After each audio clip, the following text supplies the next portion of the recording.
Alexa POV. Hindi ko maiwasan na mapaupo ng tuwid nang mapansin ko ang pagpasok ng kotse na sinasakyan namin sa isang familiar na lugar. Hindi ko alam kung ano bang trabaho ang ipinapagawa niya sa akin ngayong oras na ng gabi. Ramdam ko na din ang gutom at ngayon ko lang din na-realize na mahirap pala ang maging personal secretary. On call daw sa lahat ng oras at wala din sa oras ang trabaho ko. Kaya siguro kanina, maghapon akong walang trabaho dahil posibleng sa gabi ang trabaho ko? Sir, ano pong gagawin natin dito? Wala sa sariling muling tanong ko. Kanina pa umiikot ang paningin ko sa buong paligid at hindi ko rin maiwasan na makaramdam ng kaba. Paano ba naman kasi? Nandito lang naman kami sa villa kung saan niya ako unang inangkin. Hindi ko alam kung bakit niya ako dinala dito. Yun nga lang, wala naman ako nakuhang sagot sa kanya. Dahil pagkahinto pa lang ng sasakyan sa may parking area ng villa ay bumukas naman kaagad ang pintuan ng sasakyan at mabilis naman siyang bumaba.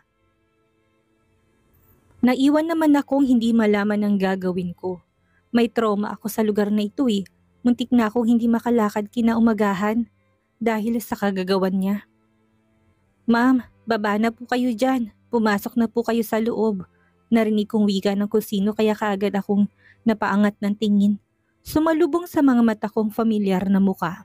Siya yung lalaking sumundo sa akin sa bar at nagdala din dito sa villa noong gabi na ibinenta kong katawan ko kay Sir Luther. Sir, ano po bang ginagawa ko dito? May idea po ba kayo kung ano ang kailangan ni Sir Luther sa akin? Nahinang tanong ko. Napansin ko nakangiti itong umiling. No po ma'am, pero para malaman nyo, sumunod na kayo sa kanya sa loob. Nakangiti nitong sagot. Wala na akong choice pa.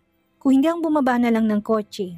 Mahinang hakbang na naglakad papasok ng villa habang umiikot ang paningin ko sa buong paligid. Bakit ang tagal mong sumunod? Hindi mo ba nabasa sa contract mo na bawal kang makipag-usap kahit na kanino? At kung may gusto kang itanong, dapat sa akin lang? Hindi ko pa nga mapigilan ng mapahawak sa aking dibdib sa gulat nang pagkapasok ko pa lang sa loob ng bahay. Ang seryosong boses na ni Sir Luther ang sumalubong sa akin. Sorry po. Nagtataka lang po ako kung ano ang ginagawa ko sa bahay na ito. At kung ano pong kailangan niyo sa akin, kinakabahan kong tanong. Huwag mo nang isipin ang mga bagay na yan. Sumunod ka sa akin. Seryoso niyang bigkas at naglakad patungo sa kung saan. Tahimik naman ako napasunod sa kanya at nagulat na lang ako nang pumasok kami sa isa sa mga pintuan kung saan may mahabang dining table na may mga pagkain na nakapatong sa ibabaw ng mesa. Kumain ka muna at pagkatapos mong kumain, may pupunta sa'yo dito para i-guide ka kung saan ka matutulog. Seryoso niyang wika. Kaagad naman nalaki ang mga mata ko sa gulat. Ang akala ko kasi ay may trabaho siyang ipapagawa sa akin pero bakit? Ang pagtulog kong sinabi niya ngayon. Naku, ayos na po ako sir. Sa bahay na po ako kakain. Aalis na po ako. Kaagad ko ring sagot at akmang ihahakbang ko na sana. Ang mga paa ko paalis nang maagap niya akong hawakan sa aking kamay. Saan ka pupunta? Nakalimutan mo na ba? I am your boss. At dapat lang nasundin mong nais ko. Kapag sinabi ko na kumain ka, kumain ka. At kapag sinabi ko na dito ka matutulog, dito ka matutulog. Malalim at nakakatakot ang tono ng boses niya habang may kislap ng galit sa mga mata na wika niya. Kaya hindi ko maiwasang makaramdam ng kaba. Anong klase ba talagang pag-uugali ang meron siya? Minsan, sobrang bait niya, pero kadalasan nakakatakot siya kung tumitig. Hindi ko tuloy malaman kung paano siya pakibagayan. Sorry po sir. Sige po, kung ano ang nais niyo, masusunod po. Mahinang boses na sagot ko sa kanya habang hindi ako makatitig ng diretso sa kanya. Nakakatakot kasing tumitig sa mga mata niya eh, parang may something na hindi ko maintindihan. Kahit pala gaano pa kasarap ang mga pagkain na nakahain sa harapan mo at kung maraming gumugulo sa isipan mo, hindi mo rin pala halos malalasahan at ma-enjoy yon. Yun ang nararamdaman ko ngayon. Kumain ako dahil gutom ako at wala ng iba. Nakailang subo lang din ako at umayaw na din kaagad ako, sabay tayo. Saktong pagkatayo ko, May lumabas na kung saan isang babae na naka-uniform at sinabi sa akin na sasamahan niya daw ako sa aking silid. Isang tipid na pagtango ang naging sagot ko, kaya naman kaagad niya din akong iginiya patungo sa second floor ng villa. Ma'am, ito po yung kwartong gagamitin niyo at lahat po ng gamit na kakailanganin niyo ay maayos po nakalagay sa ibabaw ng kama. Nakangiti nitong wika sa akin na makapasok na ako dito sa loob ng silid. Bago pa ako makasagot sa sinabi ng kasambahay, napansin kong walang sabi-sabi na basta na lang itong umalis at iniwan ako mag-isa. Walang choice kundi ang mabilis kong isinara ang pintuan ng kwarto at siniguradong nakalak iyon bago ako naglakad patungo sa may kama. Napansin ko pang may nakapatong na tela doon na kung hindi ako maaring nagkamali ay ito yung tinutukoy ng kasambahay kanina. Dali-dali kong dinampot yon at tinignan at kaagad ng laki ang mga mata ko sa gulat nang mapansin ko na isa itong sexing 90s dress, kulay pula at sobrang sexy ng cut. Hindi ko tuloy mapigilan ang mapalunok ng sarili kong laway. Never ko pang naranasan na magsuot ng ganito ka-sexy na pananamit na pagtulog. Pero wala naman akong nakita pa na kahit na ano pa naman dito sa loob ng silid. Ang kasuotan ko ngayon ay ang suot ko kanina pang umaga noong pumasok ako ng opisina. Isang malalim na buntong hininga ang pinakawalan ko bago ko muling inilibot ang paningin sa buong paligid. Aware ako na kapag ganitong mga kwarto ay may sariling banyo. Kaya yun ang dapat kong hanapin. Nalalagkit na ako at gusto kong mag-half bath na muna bago matulog. Nang mapansin ko ang isa pang nakasarang pintuan ay dali-dali ako naglakad patungo doon at hindi ko maiwasan na mapangiti ng ito nga ang banyo na hinahanap ko. Walang patumpik-tumpik na pumasok sa loob at walang pag-alinlangan na hinubad lahat ng kasuotan. Mula toiletries at iba ko pang mga kakailanganin ay meron dito sa loob ng banyo kaya nagawa ko lahat ng nais ko. Nagawa ko lahat ng evening routine ko at kung hindi nga lang ako sobrang inaantok, baka naligo na din ako eh. Sa muling paglabas ko ng banyo ay wala na ako nagawa pa kundi ang isuot ng 90s dress na nandito sa ibabaw ng kama. Pwede na ding pagtiyagaan kaysa naman sa wala akong maisuot. Pagkasuot ko ng 90s dress, hindi ko mapigilan ng mapangiwi nang tumambad sa mga mata kong sexy kong katawan. Sumakto talaga ang sukat at humakab yon sa korte ng aking katawan. Dahil wala naman akong gagawin at kailangan ko na ding matulog, nagpasya na din akong mahiga ng kama. Hinilang makapal na comforter at tinakip yon sa aking katawan. Malamig ang temperatura ng buga ng aircon at sa sobrang nipis ng suot kong pantulog na halos wala nang maitago. Kailangan ko talaga ang makapal na kumot para hindi ako lamigin. Ilang minuto lang ang lumipas at kaagad na rin ako nakatulog. Yun nga lang, hindi ko alam kung panaginip lang ba ang lahat. Nabigla ko na lang naramdaman na may kung sinong humaplos sa aking balat. Mula sa aking paanan, paakyat sa aking tuhod. Hanggang sa makarating yun sa aking legs. Dala ng matinding pagkagulat at kaba, dahan-dahan ko minulat ang aking mga mata at muli ding napapikit ng tumambad sa paningin ko ang mukha ni Sir Luther. Yes, si Sir Luther ang nandito sa aking silid na humahaplos sa hita ko. Hindi ko nga alam kung nahuli niya ba ang pagdilat ko. Pero dinig na dinig kong malakas niyang paghinga na para bang hinihingal siya. Mula sa aking legs, tumaas pa ang pasaway niyang kamay. Wala sa sariling napakagat ako ng aking labi para pigilan ang kahit na isang salita na lumabas sa bibig ko. Ano ba itong ginagawa niya? Bakit ganito saka paano siya nakapasok dito sa loob ng silid? Gosh, bakit ang sarap? Dapat makaramdam ako ng galit dahil sa ginagawa niya ngayon pero bakit iba yatang gusto ng katawan ko? Sobra bang na-miss ng katawan ko kung paano niya ako angkinin noon? Hindi ko alam kung tama ba itong ginagawa niya pero aminado ako sa sarili ko na nagugustuhan ko. Dapat kanina pa ako umalma. Umpisa pa lang. Dapat pinigilan ko na siya pero nanatili akong tahimik hanggang sa hindi ko na makontrol ang sarili ko. Kusa ko nang minulat ang aking mga mata at direktang tumitik sa kanya. Masarap ba? Narinig kong bigkas niya pagmulat pa lang ng aking mga mata.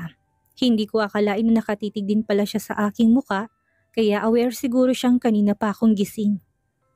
Umpisa pa lang, alam kong alam niya na din na nasasarapan ako sa ginagawa niya sa akin. Hindi ito ang tama. Mahina akong sambit at hindi ko mapigilan ng mapaawang ang aking bibig. Nang lalo niyang pinag-igihan ang ginagawa ng malikot niyang kamay. My Priscilla, kiss me back. Ngayon pa lang, dapat matuto ka na kung paano humalik. Dahil simula ngayong gabi, akin ka na. Akin ka lang. Mahina niyang bigkas. Wala din naman akong plano na sawayin siya sa ginagawa niyang ito sa akin. Kaya bahala na. Minsan niya na din naman akong naangkin. Kaya lubos-lubusin niya namin. Wala nang dahilan para tumutol. Dahil nakuha niya na din naman ang katawan ko. Nagising ako kinaumagahan na mag-isa na lang akong nakahiga sa kama. Wala sa sariling napabangon ako ng kama at muli ding napahiga dahil feeling ko pagod na pagod pa rin ako. Ilang beses nga palang may nangyari sa aming dalawa ni Luther, kaya feeling ko naubos na naman ang lakas ko. Nasa ganun akong sitwasyon nang marinig ko ang pagtunog ng mumurahin kong cellphone. Wala sa sariling kaagad kong dinampot yon at hindi na nag-abala pang tignan. Ang tumatawag at kaagad kong sinagot yon. Alexa, nasan ka? Seryosong wika ng familiar na boses sa kabilang linya. Wala sa sariling dali-dali ako napabangon ng kama habang mahigpit na nakahawak sa phone ko. Ang aking ama na si Gerardo Romualdez na naman ang tumatawag. Anong kailangan mo? Hindi ba't sinabi ko na ayaw ko na kayong makausap? Galit kong sagot. Priscilla Alexa, wag na wag mong painitin ang ulo ko. Lalo na ngayong naharap sa matinding krisis ang negosyo ko. Galit niyang sagot sa akin. Krisis? Palagi naman hindi ba? Ilang ulit yun ang sinasabi sa akin ang krisis na yan. At wala akong pakialam. Negosyo mo kayong dalawa ng kirida mo ang nakikinabang. Kaya wag na wag mo akong idamay sa problema mo. Galit ko ring sagot sa kanya. Alexa, bastos ka talaga. Wala kang kwentang anak. Ilang ulit na ako humingi ng sorry sa'yo pero bakit ba napakatigas mo pa rin? Ramdam ko rin ng galit sa boses niya kaya naman hindi ko mapigilan na mapaismid. Tigilan mo ng kakahingi ng sorry dahil hindi na kita mapapatawad. Tinanggap ko na sa sarili ko na wala na akong ama kaya utang na loob. Tigilan mo na ako. Wala kang mapapala sa akin at wala akong pakialam kung tuluyan mang malugi ang negosyo mo. Galit ko ring sagot sa kanya. Hindi pwede. Kahit na ano pang sasabihin mo, hindi maaari. Anak lang kita at dapat lang natulungan mo ko sa problema ko ngayon. Galit niyang sagot sa akin. Wala sa sariling napahilot ako sa aking sentido. Pakiramdam ko, biglang sumakit ang ulo ko. Ano na naman kayang drama to? Bakit ba ayaw niya pa rin akong tigilan? Nasunog kagabi ang warehouse. Naubos lahat ng stocks ko at kailangan kong makahanap ng karagdagang investors na magsasalba sa negosyo ko. Galit niyang wika sa akin. Hindi ko naman malaman kung anong mararamdaman ko. Sa furniture business galing ang pera ni Daddy na pantustos niya sa kirida niya at sa anak ng kirida niya. Kung nasunog man ang warehouse niya, talaga namang mas lalo silang malulugi. Mahihirapan na silang makabangon kung ganoon. Sa naisip kong iyon, hindi ko mapigilan ang pagguhit ng masayang ngiti sa labi ko. Dumating na yatang karma nila at excited na akong panoorin kung paano sila maghirap kagaya ng naranasan namin na dalawa ni Mommy noong walang awa na basta niya na lang kaming pinalaya sa poder niya. Balita ko nagtatrabaho ka daw sa LMB Corporation bilang secretary ng CEO. Gusto kong i-book mo ko ng appointment sa kanya. Ngayon din. Demanding itong muling wika.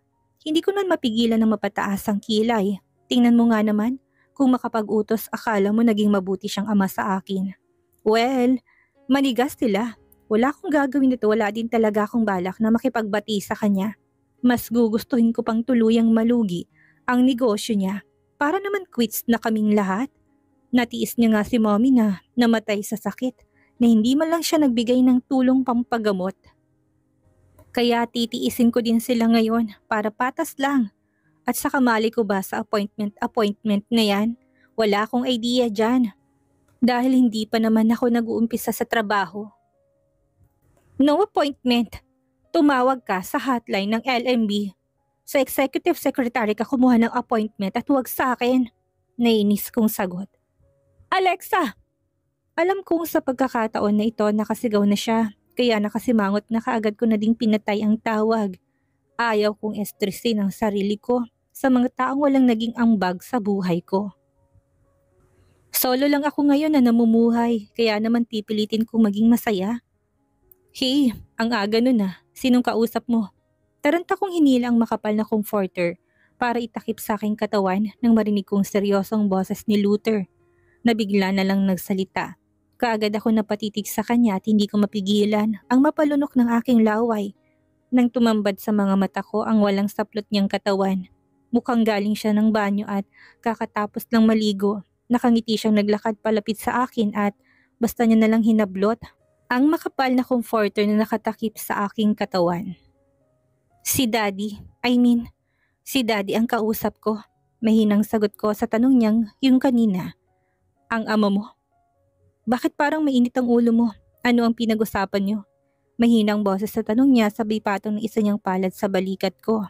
Hinila niyang comforter na nakatakip kanina sa aking katawan, kaya malayo niya na namang napagmamasdan ng katawan ko.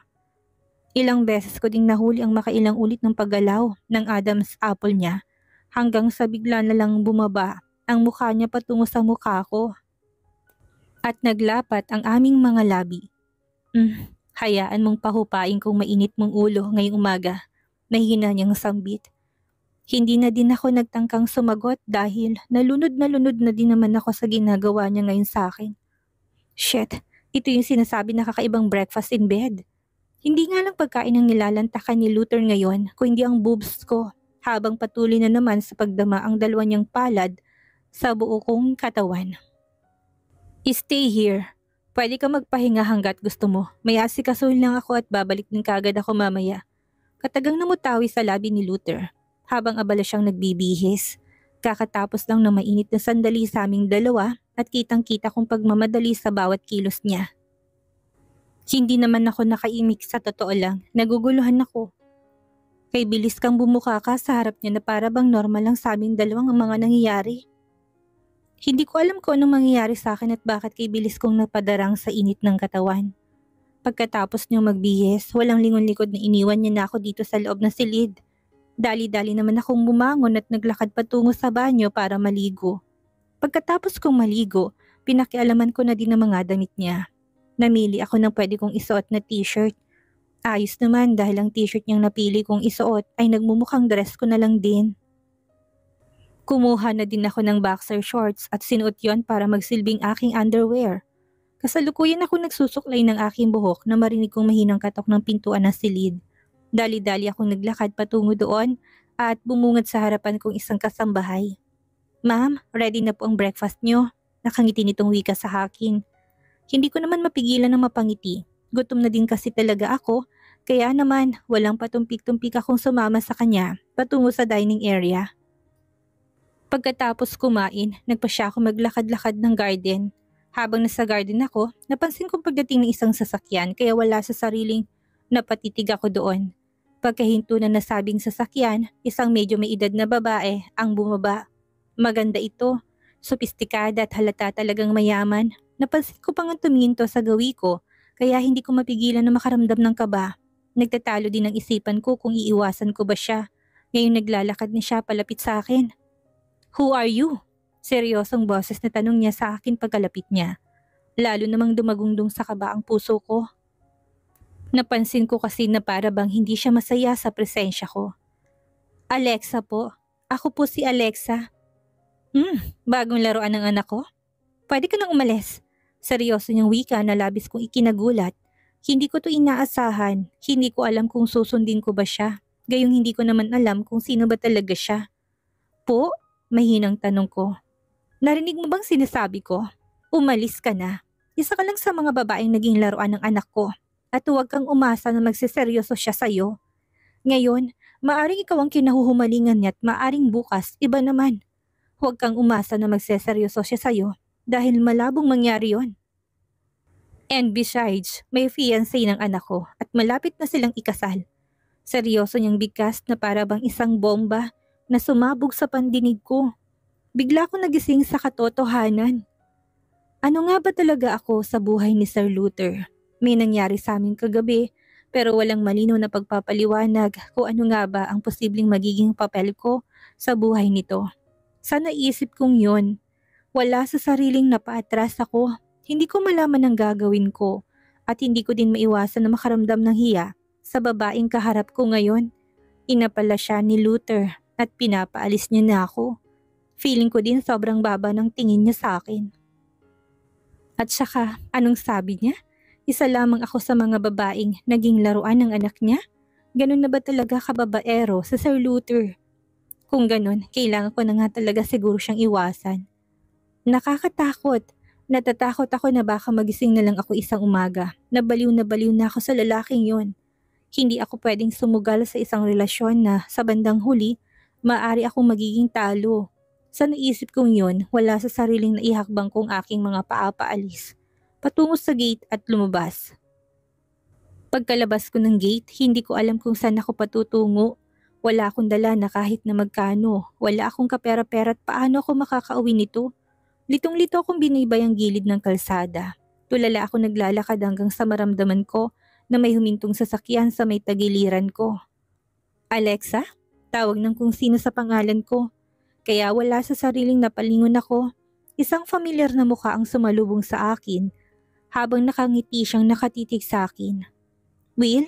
Mahinang bigkas ko. Si Will ay minsan ko naging classmate sa isa sa mga subjects ko 2 years ago. 2 years ago dahil pahinto-hinto naman ako sa aking pag-aaral dahil sa sakit ni mommy at kapos din sa financial. Saan ka galing? Sakay na, ihatid na kita kung saan ka man pupunta. Nakangiti nitong wika pero hindi ko naman malaman ang gagawin ko. Nahihiya ako kay Will, lalo na't hindi kaaya-ayang itsura ko ngayon.